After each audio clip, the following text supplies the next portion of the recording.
What happens when a young boy, desperate for attention, finds himself caught in a dangerous game of manipulation and forbidden desire with his alluring neighbor? A quiet house, a mysterious woman, and secrets that could tear everything apart. Is it just loneliness, or something darker? This is a story of twisted emotions, power games, and a bond that no one saw coming. Get ready, this is a journey you won't want to miss. Kofi had once known happiness in its purest form. At 16, he often found himself reminiscing about the days when life was simple, warm, and full of love. His parents Kwame and Mara were hardworking, but no matter how exhausted they were from their daily struggles, they always made time for him. Back then, their small, cozy home in an average neighborhood was always filled with laughter. Weekends were sacred, family outings to the park, playful board game nights, and long drives just to get ice cream. Kofi's father, a man of ambition and vision, always found time to bond with his son, teaching him the strategies of chess and video games, relishing in the joy of fatherhood.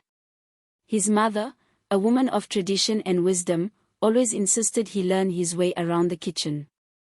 A man who knows how to cook will never be at the mercy of another, she often said, handing him a wooden spoon as she stirred a simmering pot. Kofi cherished those moments, standing beside her, tasting the rich flavors of home-cooked meals, feeling the warmth of her presence. But life had other plans. His father's business, once a modest venture, suddenly soared beyond expectations. Within a few years, their family found itself thrust into the world of the elite. They moved out of their humble home into a sprawling mansion in one of the most prestigious neighborhoods in the city. To anyone else, it would have seemed like a dream come true, but to Kofi, it was the beginning of his loneliness. His friends were no longer just a short walk away. Their new home, though grand, felt like a cold, empty palace. His parents, now busy managing a rapidly expanding empire, were constantly traveling. When they were home, exhaustion weighed them down. Conversations became shorter. Family dinners became rare. Slowly, the warmth that once defined their household began to fade. His new school was filled with the children of old money, kids who had been born into privilege and knew no other life. They spoke of vacations in Europe, wore designer clothes effortlessly, and carried themselves with the unshaken confidence of those who had never struggled. Kofi, once so full of life and humor, suddenly felt like an outsider in his own world. His parents believed they were giving him the best opportunities they had never had, but they failed to see what he had lost. He missed them. He missed his old life. And most of all, he missed feeling like he truly belonged. Kofi had found a peculiar routine. Every afternoon after school, he would sit on the steps of their mansion, watching life unfold beyond the iron gates of their home. He wasn't exactly waiting for anything or anyone. He just needed to feel like he was part of the world again. He watched people walk by, children playing, street vendors shouting out prices, and cars zooming past. It was his way of escaping the silence that engulfed his home. One afternoon, a sleek black car slowed down in front of their house. The engine purred for a moment before shutting off. Kofi looked up as the door opened, and out stepped a well-dressed woman. She was in her mid-50s, elegant and poised, her jewelry subtle yet exuding wealth. He recognized her immediately, Mrs. Mina, their next-door neighbor. She approached him with a warm but inquisitive smile. "Young man, I've seen you here many times," she said, her voice smooth and confident. "You always look lost in thought. What's on your mind?" Kofi hesitated, unsure if he should answer honestly, but something about her presence was comforting. "I don't know," he admitted. "It's a big house, but it feels so empty. My parents are always away, and I don't really have anyone to talk to. It's lonely." Mrs. Mina's expression softened. "I know how that feels," she said, nodding slightly. "Loneliness is a cruel thing." Kofi looked up at her, curiosity piqued. But you have everything. You're rich, and you probably have a lot of people around you. She gave a sad smile. That's what people think. But after my husband died 5 years ago, people didn't come around for me anymore. They came for my money. It's a different kind of loneliness, but loneliness all the same. For the first time in a long while, Kofi felt understood. He wasn't just a spoiled rich kid whining about his problems, his pain was real, and someone else knew exactly what it felt like. Mrs. Mina straightened and gave him a reassuring smile. Come, let's change that. You don't have to be lonely all the time. That day, for the first time since moving into the mansion, Kofi felt something close to happiness again. She took him to a high-end entertainment center where they played virtual reality games and drove toy race cars like two kids. She took him to luxurious restaurants where the food was art and showed him the perks of wealth, designer clothes, luxury shopping, and exclusive experiences. Being rich has its advantages, she told him, handing him an expensive watch. You can be lonely, but you can always find ways to be happy. For the first time in years, Kofi began to embrace his new life. Kofi's life took a turn he never expected. Every afternoon, once school was over, he would rush home, drop off his bag, and make his way next door to Mrs. Mina's house. It had become a routine he looked forward to more than anything. She welcomed him with a warm smile, always having something planned. Some days, they stayed in and watched movies, sharing popcorn on her oversized couch. Other times, they cooked together, laughing as they experimented with recipes. Kofi had always been comfortable in the kitchen, thanks to his mother's early lessons, but Mrs. Mina introduced him to a new world of refined gourmet cooking, French pastries, Asian stir-fries, and dishes plated like art. She spared no expense in showing him the luxurious side of life. She took him to expensive amusement parks, where they raced toy cars and played virtual reality games. She introduced him to restaurants where chefs prepared food right in front of them, turning a meal into a performance. She took him shopping in designer stores, picking out high-end clothes and stylish perfumes. Being rich is lonely, she told him one evening as they strolled through a quiet, well-lit street in the upscale part of town, but it doesn't mean you can't create your own happiness. Kofi absorbed everything she said, embracing this new way of life. He learned to walk with confidence, to carry himself like someone who had belonged to wealth all his life, and it worked. At school, the other students, once distant, began noticing him, his clothes, his scent, the quiet but powerful aura he carried. He was no longer the awkward boy from an average background. He was different. He was refined. His parents, whenever they came home from their business trips, noticed the change. He was happier, more talkative. They complimented him on his new style, his confidence. Money is good, isn't it? His father joked one evening. I see you're finally enjoying the life we work so hard to give you. Kofi smiled and nodded. He told them he had made a new friend, someone who showed him how to enjoy the good life. His parents, relieved that he was no longer miserable, encouraged it. It's good to have a mentor, his mother said. Someone older to guide you. They had no idea who Mrs. Mina was. As the months passed, Kofi and Mrs. Mina grew even closer. Their bond was unlike anything he had ever experienced. She was more than a friend, she was his safe space, his escape from loneliness. She listened when he spoke, gave him advice, and treated him like he mattered. She made him feel important. But something changed.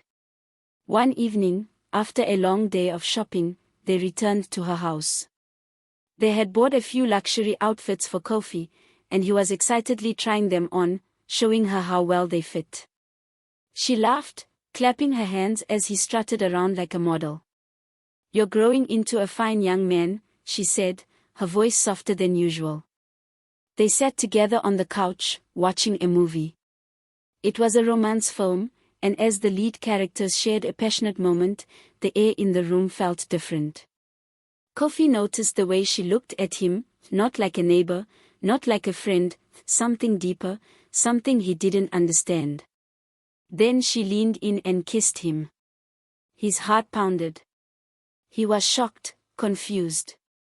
He had never kissed anyone before and didn't know what to do, but he was young, and it felt right in a way he couldn't explain. So, he kissed her back. That night, he learned things about the world he never thought he would. It didn't stop there. What started as an innocent friendship evolved into something forbidden. Kofi, still naive in many ways, didn't question it. He liked her. She made him happy. She made him feel wanted. And for Mrs. Mina, it was as if she had found something she had lost years ago: passion, intimacy, connection. She knew it was wrong, but she didn't stop. Neither did he. Kofi had never been happier. Every day after school, he rushed home, freshened up, and made his way next door to Mrs. Mina's house. It had become a routine, a secret world where he felt understood, appreciated, and loved. They no longer needed grand outings, just being together was enough. They would cook meals, watch classic romance movies, and sometimes just sit in silence, enjoying each other's presence. Mrs. Mina treated him like a man, not a child. With her, he wasn't lonely anymore. But reality had a way of catching up. One evening, Kofi's parents arrived home earlier than expected from their business trip. As their car turned onto their street, his mother gasped, clutching his father's arm. "Is that Kofi?" she asked, pointing ahead. They saw him walking beside Mrs. Mina, their fingers intertwined, laughter on his lips. It was a small gesture, but it sent alarm bells ringing in their minds. His father tightened his grip on the steering wheel, his jaw clenched. He didn't want to jump to conclusions, not yet. They drove past the pair, acting like they hadn't noticed, and parked in the driveway. That night, when Kofi returned home, he was met with a storm. "Young man," his father's voice boomed through the house. Kofi flinched but walked into the living room where his parents stood, furious expressions on their faces. "Where were you?" his mother asked, her voice barely containing her rage. "At a friend's place," Kofi answered, trying to stay calm. His father stepped forward. "Don't lie to me, boy. Was it your friend? We saw you with that old woman." Kofi's heart pounded. "Yes, she's my friend. She makes me happy." His mother's eyes widened. "Happy?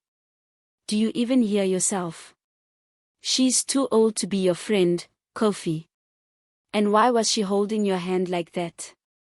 "She cares about me," he shot back. "She's the only one who does. Where are you? And I need you. Who do I talk to when I'm alone in this big house? Who checks on me? Not you." His parents were taken aback. They had never heard him speak with such anger, such raw emotion. "I take care of myself. I wake up alone, eat alone, go to school alone, and sleep alone. And now you want to tell me who I can and can't be with?" His father exhaled sharply. "We're doing all this for you, Kofi. Everything. This house, your future, our sacrifices, it's all for you." But Kofi shook his head. "I didn't ask for any of this. I just wanted my family back then." In his frustration, he slipped. "She loves me. We love each other." Silence. His mother's hands trembled. Her face went pale with horror. His father's expression twisted into fury. "Go to your room now." Kofi had never seen his father so angry. For the first time, he was scared. He stormed off, slamming the door behind him. His parents, meanwhile, shared a knowing glance. They needed to act, and so they did. The following morning, chaos erupted. Kofi woke up to hushed but urgent voices coming from downstairs. He tiptoed to the staircase and listened. His parents were speaking to police officers. "We want her arrested," his father said firmly. "She took advantage of our son." Kofi's blood ran cold.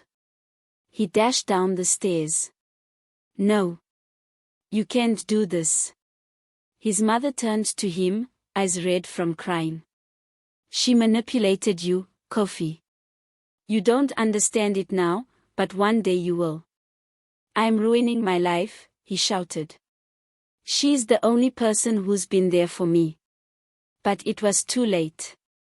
That afternoon, Mrs. Mina was taken into custody. She said nothing, just stared ahead as the police escorted her away. But Kofi knew it wasn't over. And he was right. Within hours, her lawyer sprang into action. She was released on bail almost immediately. Then, she paid a visit to Kofi's parents. "You want to play this game?" she said coolly. "Fine, but know that I have just as much power as you do." His parents were taken aback, but she continued, her voice dangerously calm. "What I did was wrong, but you're no saints either. You left your child alone for months at a time. That's negligence. I can take you to court for that." They blanched. They knew she was right. As much as they hated what had happened, they also knew a legal battle with her could destroy their reputation. "Drop the charges," she said, her tone leaving no room for argument. "And I'll disappear from his life forever." With no other choice, Kofi's parents relented. The case was closed, and true to her word, Mrs. Mina vanished. She sold her house and moved away, cutting off all contact with Kofi. He tried to find her, but she was gone. He was heartbroken. His parents, realizing how much damage they had done, adjusted their lives. They stayed home more often and made an effort to be present. They took him to therapy, but for Kofi, it wasn't necessary. He hadn't been abused, he had been in love. And now, he was just empty. Over time, he healed. It wasn't immediate, nor was it easy, but little by little, the emptiness she left behind became less suffocating. At first, he found himself searching for glimpses of her, passing by familiar places they had visited, hoping to see her car in the distance. But she was truly gone, just as she had promised. With time, he learned to embrace his new world. He made friends his own age, not just acquaintances, but real friends who brought laughter and adventure back into his life. He found joy in things he had once overlooked, late-night talks, school events, spontaneous outings that reminded him of the fun he once shared with her. Though the void never fully disappeared, it no longer defined him. He grew closer to his parents as well. Perhaps they sensed what he had lost, or maybe they finally realized how much they had neglected him. Their business trips became less frequent. Their presence at home became more intentional. They no longer just asked about school, they asked about his thoughts, his dreams, his life. For the first time in a long while, he allowed himself to let them in. He never forgot Mrs. Mina, but eventually, the pain dulled. The memories of their time together no longer haunted him. Instead, they became lessons, fragments of a past that shaped him in ways no one else could understand. But here's the real question: if you were in Kofi's shoes, would you have made the same choices, or would you have seen through the danger? If this story left you on the edge of your seat, make sure to hit like and subscribe for more shocking twists and turns. Asterisk.